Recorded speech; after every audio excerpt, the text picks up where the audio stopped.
Dans même pour autorité concernée, on prend ça en considération. Yon moun qui a retiré moun dans chômage, c'est yon moun qui utile pays ya. Donc, yo pas qu'à vle faire tout moun qui utile pays ya tourner yon victime. Tant pris.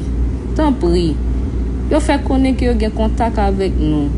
M'a demandé nous tant pris. Vous écoutez. Tant pris, entrez en contact avec yo. Pour yo capable libérer Wolf. Parce que même pas qu'à retendre pour moi qui le mari m'a rentré. Si moun yo pas qu'à retendre pour qu'il le papa ou rentrer dans la caille. Si moun yo pas capable encore. Si moun yo pas qu'à l'école. Donc ça li pas gen mot m'expliquer.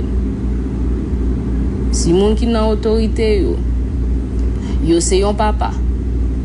Yo c'est yon frère ou bien yo gen yon frère ou bien yo gen yon sœur, yo gen yon maman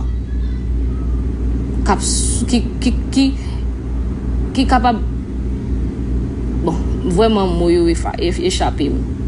Mais si yo gen yon maman tant pour Wolf, si yo gen yon madame, si yo gen yon petite cap crier dans de l'eau dans les yeux chaque jour cap prétend qu'il est papa la rentrer.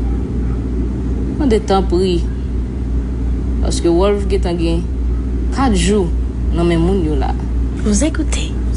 Machine. Que on fait message à passer. Bay moun yo, bay chef gang yo. Puis on capable gen pitié pour nous même famille qui souffrir. J'ai pensé Wolf gen l'argent l'état nan men nan Wolf pas gen l'argent l'état nan men. Wolf c'est avec ce fond que il travaille et que il aide tout monde la aider. Donc gen pitié pour lui. Tant pis.